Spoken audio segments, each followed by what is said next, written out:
As we get ready to set up this gradebook within Schoology, it's important to understand the one-way communication.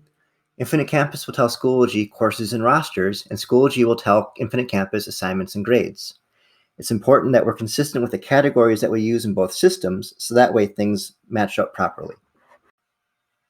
In light of the way that these systems talk with each other, we want to emphasize that anything that you do within Schoology will overwrite any Schoology assignments within Infinite Campus.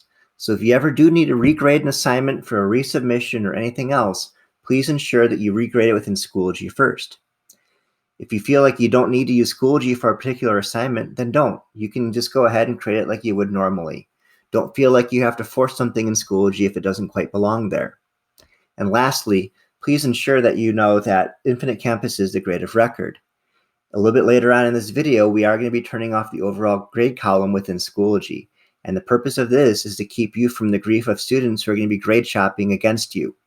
So if you do have a lot of in-class type of assignments in Schoology, but you have your big tests and finals only in Infinite Campus, a student may be tempted to try to find the better of the two grades and use that as leverage for something. By turning off the overall grade within the Schoology gradebook, you're recording the assignments, but you're directing students to the more complete grade within Infinite Campus itself. So as you get started with setting up your gradebook, please ensure that you have access to the categories that you use within Infinite Campus for a course, as well as any category weights as applicable. This could be from a syllabus, your notes, or memory, but wherever you need to find that information, have it handy as you set up your gradebook. So with all this being said, let's go ahead and set up some gradebooks. I'm going to use this English 3C course, which I created earlier. I also made a custom tile for it. I also combined 3 different class sections, Section 1, Section 2, and Section 3. So everything I'm doing here is going to impact all 3 classes at once. If I click on the course itself, I'll see a sidebar. Materials would be all the assignments and materials that I share with the students. The gradebook is where I would actually see the scores and scoring. I would have a full roster for the section. And then what's nice, since all these are combined, there's a little toggle. I can just go from class to class in one spot. For the grade setup, what I'm going to do then is I'm going to be bringing in the information I have from Infinite Campus. So I'll add a few categories. First category I'll add will be classwork. I'm going to grade this on points, and I don't drop the lowest, and I'm just going to call it 30%. I maybe have a second category that is writing.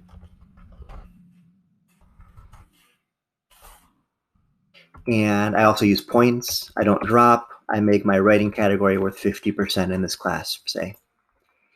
And I have a third category. I'm going to have some sort of like literacy or reading. And again, total points, and I'll use 20%. In this way, my categories equal out to 100%. Now, if I don't weight the grades, I simply uncheck the box. The next thing we can do here is this. If you are to click on these stars, you can make the default assignment whenever you create an assignment in Schoology pop up. So maybe classwork is the most common thing I do. By clicking the star now, classwork would be the thing that's always the default, and then I would just have to change it to reading or writing if I'd like. I can go ahead and turn on and off the weights if I want, but the star is going to be now the favorite, if you will. Your grading periods and final weights are going to be based on your school year minus Sandbox, because I just have a training account.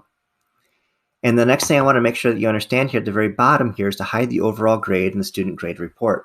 This is imperative because you may not be giving every single assignment within Schoology. You might have a few major things in Infinite Campus, but not Schoology.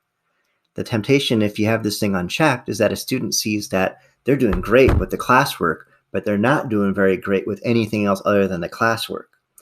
What you want to avoid is a student trying to take the better grade and grade shopping Schoology against Infinite Campus, and in some ways trying to undercut or undermine you as it relates to eligibility or whatever else. If you simply hide the overall grade in the student grade report in Schoology, the student has to go to Infinite Campus to see the overall grade. While he or she can see how they're doing on any individual assignment, there's no overall grade here. And as we've supported sites, we have some instances where this has occurred where a student was using a Schoology over Infinite Campus, and that was creating headaches for teachers and admin. If you go over to the sidebar, you'll notice a scale, and the numeric scale is 90, 80, 70, 60 for A, B, C, D, or F. If you would like to add a new numerical scale, because maybe you use a different one, you would just simply click Scale. You would type in the letter grade and then the percentage range, and then you would have it all set up. Now everything's all good and great for me with this course A. If I'd like to copy this over to subsequent courses, I can choose any combination of categories and or grading scales and rubrics and send it over. Now keep in mind, this is a one-time deal. When this is set up and this is created, what I've done is I've cloned whatever was on the screen to my other course. Now if I went back and decided that classwork was really 35% and reading was really 15%, course B won't know any different because I copied over something previously. My point is that things will not automatically update with other courses if you copy them over. So make sure that you recopy or double check to make sure everything's all good for you. In a next screencast, we'll talk about how the rubrics are set up and how those can be used too.